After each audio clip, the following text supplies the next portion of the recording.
হলো যোগ ভবন, যেখানে সকালে যোগা। এটা হলো আমাদের গৌতম। সকালে ব্রেকফাস্টে পতঞ্জলিতে দিয়েছে আপেল, এটা দুটো। জেনারেল পাবলিক মানে যারা পেশেন্ট নয় তাদের জন্য। Morning everyone, welcome back to a new blog. আজকে 3 নভেম্বর আর পতঞ্জলিতে আমাদের দ্বিতীয় দিন। আর এখন ঘড়িতে বাজছে 4টা। তো 4টা সকালবেলায় উঠে আমি একাই এখন যাচ্ছি যোগ ভবন, যেখানে যোগা শেখানো হবে এবং তার সাথে সাথে ষটকর্ম এইসব কাজগুলো আছে। তো দেখা যাক কী হয় জিনিসগুলো, সেগুলো আমার জানা নেই। তাই অলরেডি 4টা বেজে গেছে, দেরি হয়ে গেছে, আর বেশি দেরি করবো না। যেহেতু এখন দীপাবলি, তার জন্য চারিদিক খুব সুন্দর করে সাজিয়েছে লাইট দিয়ে, দেখাই যাচ্ছে। আর ঠান্ডাটাও প্রচণ্ড পড়েছে, তাই টুপি সোয়েটার পরে নিয়েছি। এটা হলো যোগ ভবনের ভেতরে, যেখানে প্রাণায়াম শেখানো হয়। এখানেই স্বামী রামদেবজি আসেন এবং সবাইকে প্রাণায়াম শেখান। তার আগে 4টা থেকে 5টা পর্যন্ত এই যোগ ভবনের ডান দিকেই যে বিল্ডিং আছে, সেখানে ষটকর্ম যে ন্যাচুরোপ্যাথি ট্রিটমেন্টগুলো আছে সেগুলো হয়। আমিও ষটকর্ম যেখানে হয় সেই দিকেই এগোচ্ছি। তারপর আবার এখানে আসবো। আজকে যেহেতু আমার প্রথম দিন এখানে সকালবেলায়, তাই সব কিছু জানা নেই। যোগভবনের ডান দিকে এই সামনের বিল্ডিংয়েই হবে ষটকর্ম, তার জন্য সবাই এক এক করে মানুষ আসতে শুরু করেছে। এখানে ষটকর্ম বলতে জল নেত্রী, আই নেত্রী, আরও কিছু ন্যাচুরোপ্যাথি ট্রিটমেন্ট থাকে, সেগুলো এখানে হয়। সামনেই একটা রিসেপশন থাকে, সেখানে নিজেদের যে ডাক্তারবাবু প্রেসক্রিপশান দিয়েছে সেটা দেখাতে হয়। সেই হিসাবে এনারা সেই জায়গায় পৌঁছে দেন এবং সেখানে গিয়ে সেইভাবে ট্রিটমেন্টগুলো শুরু হয়ে যায়। এখন ঘড়িতে বাজছে 4:45টার মতো, আর আমার জাস্ট এখানে ট্রিটমেন্ট করা সম্পূর্ণ হয়ে গেল। এখনও মানুষজন লাইন দিয়ে আসছে। ষটকর্ম হওয়ার পর আমি আবার চলে এসেছি যোগ ভবনের ভেতরে। এবার এখানে এসে একটা নির্দিষ্ট জায়গা দেখে আমি বসে যাবো। এখানে যে হাওয়ান কুণ্ড মানে হচ্ছে যজ্ঞের যে বেদি আছে, তার পাশে আমি বসেছি। আর সামনে এক স্বামীজি এখানকার প্রাণায়াম শেখাচ্ছেন, আর বাবা রামদেবজি টিভিতে, আস্থা টিভিতে প্রাণায়াম দেখাচ্ছেন। সেটা এখানে বড় এলইডি স্ক্রিনে চলছে। উনি এখন আছেন যে পতঞ্জলি আরেকটা হরিদ্বারের সেন্টার, পতঞ্জলি যোগপীঠ। যেহেতু আজ আমার এখানে প্রথম দিন, তাই বুঝতে পারিনি, না হলে সামনের দিকে আরও আগেই জায়গা রেখে তারপর ষটকর্মে যাওয়া যেত। অনেকেই আগের থেকে এসে এখানে যে জায়গাগুলো আছে সেগুলো ব্যাগ রেখে তারপর ষটকর্মে গেছলো। যদিও সামনের সারিতে বসা যায় না, কারণ সেটা ভিআইপিদের জন্যই বুক থাকে। তাই ফার্স্টের যে সারি থাকে তারপর থেকে আমরা নর্মাল সিটগুলোতে বসতে পারি।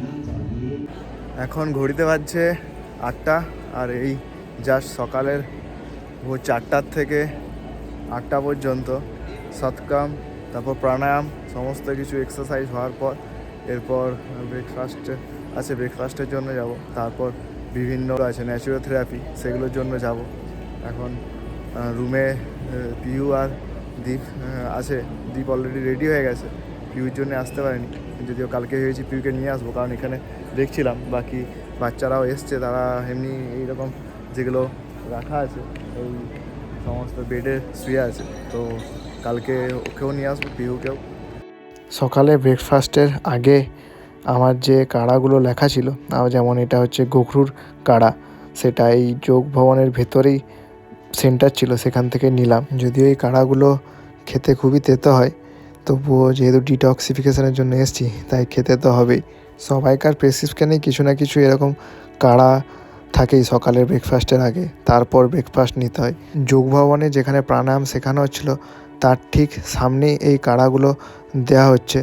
নাহলে অন্য সময় ক্যান্টিনে কাড়াগুলো দেওয়া হয়, শুধুমাত্র সকালে ব্রেকফাস্টের আগে এই যোগ ভবনের ভিতরে কাড়াগুলো দেওয়া হয়। এই পতঞ্জলি ওয়েলনেসে প্রত্যেকটা জিনিসই টাইম টু টাইম একদম রুটিন মাফিক হয়, যেখানে ডায়েট আর বিভিন্ন থেরাপি, যেগুলো ন্যাচুরোপ্যাথি থেরাপি, সেগুলো একটা কার্ডের মধ্যে, একটা কাগজের মধ্যে লিখে দেওয়া হয়েছে।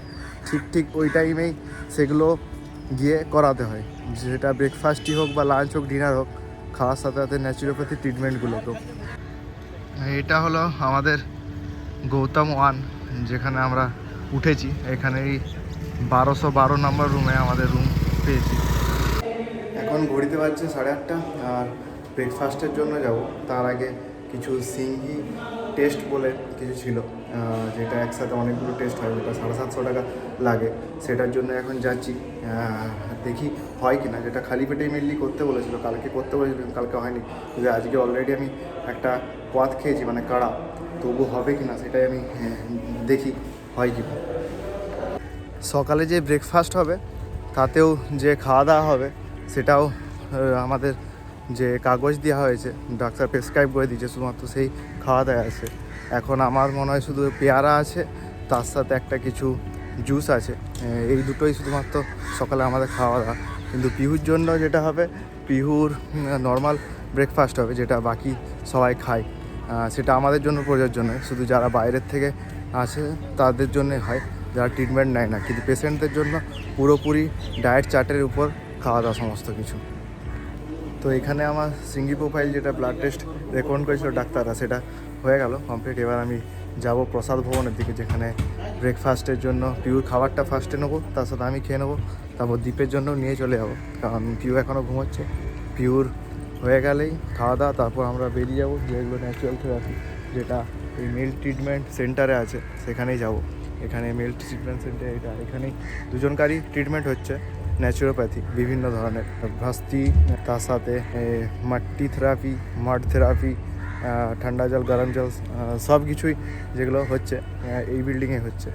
এবার ব্রেকফাস্টের দিকে তাড়াতাড়ি যাই। তারপর কিছু মেডিসিন দিয়েছে, ডক্টর প্রেসক্রাইব করেছে, কালকে নেওয়া হয়নি, কারণ কালকে এতটাই বিজি ছিলাম আমরা, এই বিল্ডিং থেকে ওই বিল্ডিং, কম টাইমের মধ্যে আমাদেরকে সব কিছু ফুলফিল করতে হচ্ছিলো। কিন্তু আজকে যেহেতু টাইম আছে, তাই ওষুধটাও কিনতে যাবো, কয়েকটা দিয়েছে ওষুধ। এই বোতলের মধ্যে এখন ডক্টর প্রেসক্রাইব করেছেন যে ধনিয়া রস, গোখরু রস আর সর্বকল্প রস, এই তিনটে রস একসাথে মিশিয়ে দিনে 1 থেকে 2 লিটার খেতে হবে। তাই এই বোতলটা 2বার ভরবো। আর এখানে সমস্ত রসগুলো রাখা আছে, যেখানে সবাই নিজের পছন্দ মতো বা ডাক্তার যেগুলো প্রেসক্রাইব করেছে সেই রসগুলো নেয়। এখানে প্রত্যেকটা রস রাখা আছে, বিভিন্ন গিলয় রস আছে, মেধা রস আছে, আমলা রস আছে, বিভিন্ন সমস্ত রস, এগুলো বোতলে করে ভরে নিয়ে সারাদিন এগুলো খেতে হয়। তো এই বোতলের মধ্যে সর্বকল্প, ধনিয়া আর ঘুঘরুর 3টে রস মিলে ভরে নিয়েছি, সব একসাথে ভরে। এটা 2 লিটার মতো আমাকে পার ডে খাবো এখন, যতদিন আছি এখন। এই হলো প্রসাদ ভবন, যেখানে খাবার দেওয়া হয়। নিচের পোর্শনে শুধুমাত্র পেশেন্টদের জন্য খাবার দেওয়া হয়। আমি চলে যাবো ওপরের পোর্শনে, ফার্স্ট ফ্লোরে, যেখানে নর্মাল জেনারেল যারা খাওয়া দাওয়া করে তাদের জন্য প্রসাদ দেওয়া হয়।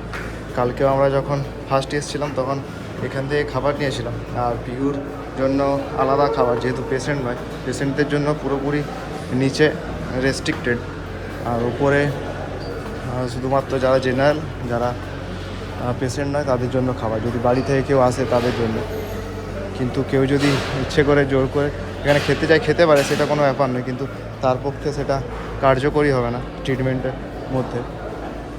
আমার আজকে সকালে ব্রেকফাস্টে আছে পিয়ার্স মানে নাশপাতি, আর তার সাথে আছে লিভোগ্রিট জুস।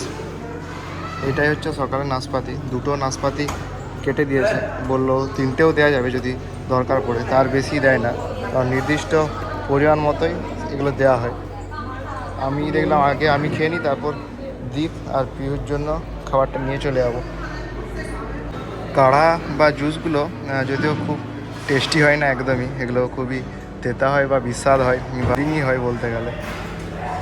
কিন্তু এখানে এসেছি যখন ডিটক্সিফিকেশনের জন্য, তখন তো এগুলো খাওয়া হচ্ছে, আমিও খাচ্ছি, দীপও খাচ্ছে। এখানে কিন্তু যে খাবারগুলোই বানায় বা যে ফলগুলোই দেয় খুবই টেস্টি থাকে। মানে আমরা যেমন বাজারে কিনলে সেগুলো ঠিকঠাক ভালো হয় না, টেস্ট হয় না, কিন্তু খাবার যেগুলো বানানো হয় সেগুলো কিন্তু খুবই টেস্টফুল। মশলাপাতি তো দেওয়াই হয় না, একটু হালকার মধ্যে রান্না করা, কিন্তু তবুও খুব খেতে ভালো লাগে। পেঁয়াজগুলো প্রচণ্ড মিষ্টি আছে, খুব সুন্দর টেস্টি। পিউ এতটাই বদমাশ হয়েছে এখন, এত সুন্দর সুন্দর টেস্টি টেস্টি সব খাবার দিয়েছে, তাতেও ও খেতে যায় না। আর এত সুন্দর খাবার সত্যি দেখলেও খেতে মন যায়। আর এত ভালো খাবারটা এটা খা। কিন্তু পিউ এখানে জবের থেকে এসছে, মানে রুমে থাকলে ঠিকঠাক খায়, এগুলোই খেয়ে নিতে হয়তো বাড়িতে থাকলে, কিন্তু এখানে এসে আর খেতে চাই না। পতঞ্জলির ডাক্তারেরা এখানে ডায়েট চার্ট করে দিয়েছে।